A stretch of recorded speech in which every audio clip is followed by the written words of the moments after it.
രാവിലത്തെ കിച്ചണിലെ പരിപാടികളാണ് കേട്ടോ. അപ്പോൾ രാവിലത്തെ ബ്രേക്ക്ഫാസ്റ്റിൻ്റെ പരിപാടികളൊക്കെ കഴിഞ്ഞു. പിന്നെ ലഞ്ചിൻ്റെ പരിപാടികളും ഓൾമോസ്റ്റ് കഴിഞ്ഞു. അപ്പം മീൻ ഇരിപ്പുണ്ടായിരുന്നു. ഇന്നലത്തെ 3 മീനേ ഉണ്ടായിരുന്നുള്ളൂ. അപ്പോൾ അത് ജസ്റ്റ് ഒന്ന് പൊരിക്കാമെന്ന് വിചാരിച്ചു. അങ്ങനെ പൊരിക്കാൻ വേണ്ടിയിട്ടതാണ് കേട്ടോ.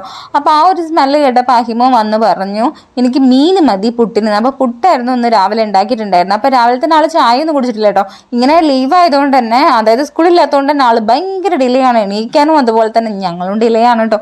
പിന്നെ എണീക്കാൻ അതുപോലെ തന്നെ ബ്രേക്ക്ഫാസ്റ്റ് കഴിക്കാനൊക്കെ കുറച്ച് ഡിലേ ആണ്. 10 മണിയൊക്കെ ആവാൻ നേരത്തെ കഴിക്കത്തുള്ളൂ. അങ്ങനെ നമ്മൾ ഇത് പൊരിച്ചു. അപ്പോൾ ആൾ അതിന് മുന്നേ തന്നെ പഴം വേണം പുട്ടിനെന്ന് പറഞ്ഞിട്ട് പഴം വാങ്ങിക്കൊണ്ടുവരാൻ വേണ്ടിയിട്ട് പൈസയായിട്ട് കടയിൽ പോയ സമയത്ത് ചെറിയ പഴം ഇല്ല എന്ന് പറഞ്ഞാൽ ഇങ്ങോട്ട് തിരിച്ചു വന്നപ്പോൾ ഞാൻ പറഞ്ഞാൽ പപ്പടം വാങ്ങിക്കൊണ്ടിരുന്നതാണ്. പപ്പടം വാങ്ങി അത് ഞാൻ കാച്ചി വെച്ചിട്ടുണ്ടായിരുന്നു.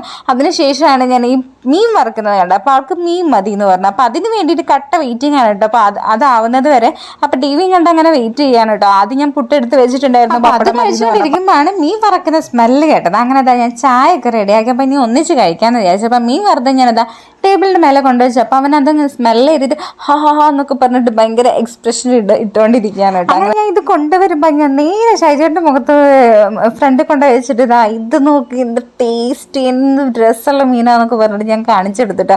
അന്നേരം ഷൈജേട്ടോ ഒന്ന് പോയാടുന്നത് തന്നെ കേട്ടോ. കാരണം ആൾ മീൻ കഴിക്കാത്തതുകൊണ്ട് അങ്ങനെ നമ്മൾ പുട്ടിൻ്റെ കൂടെയാണ് ഇന്ന് മീൻ വറുത്തത് കൂട്ടി കഴിക്കുന്നത്. ഇത് എനിക്ക് ഭയങ്കര ഇഷ്ടമാണ് കേട്ടോ. പുട്ടും മീൻ വറുത്തത് അല്ലെങ്കിൽ ചിക്കൻ കറി.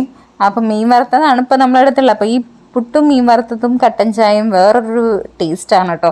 ഈ ഒരു കോംബോ ഇഷ്ടപ്പെടുന്നവരൊന്നും കമൻറ്റ് ചെയ്യുക കേട്ടോ.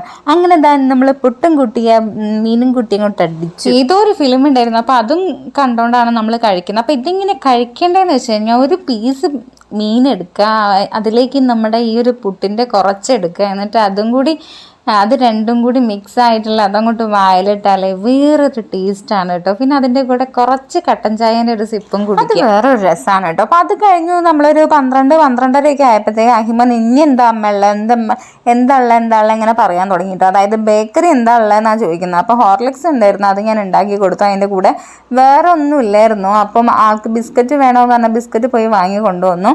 അപ്പോൾ അതിൻ്റെ ഇടയ്ക്ക് മാങ്ങ ഇരിപ്പുണ്ടായിരുന്നു. അപ്പം മാങ്ങയൊക്കെ ചെത്തി ഞങ്ങളിതാ കഴിച്ചുകൊണ്ടിരിക്കുക. അതുപോലെ തന്നെ പപ്പായ ഉണ്ടായിരുന്നു. അത് പച്ച പപ്പായ ആയിരുന്നു കേട്ടോ. അപ്പോൾ ആരും ഒന്ന് തന്നതായിരുന്നു. അന്നേരം നമ്മളത് കുറച്ച് ദിവസം വെച്ചപ്പോൾ അത് പഴുത്തിട്ടുണ്ടായിരുന്നു. അപ്പോൾ പഴുത്ത പപ്പായ കഴിച്ചിട്ട് ഒരുപാടായിട്ടോ. അപ്പം അഹിമ ബിസ്ക്കറ്റ് വാങ്ങിക്കൊണ്ടുവന്നിട്ടുണ്ട് കേട്ടോ. ഏതോ ഒരു ബിസ്ക്കറ്റ് വാങ്ങിക്കൊണ്ടുവന്നിട്ട് അത് ചായയിൽ മുക്കി കഴിക്കുകയാണ് കേട്ടോ.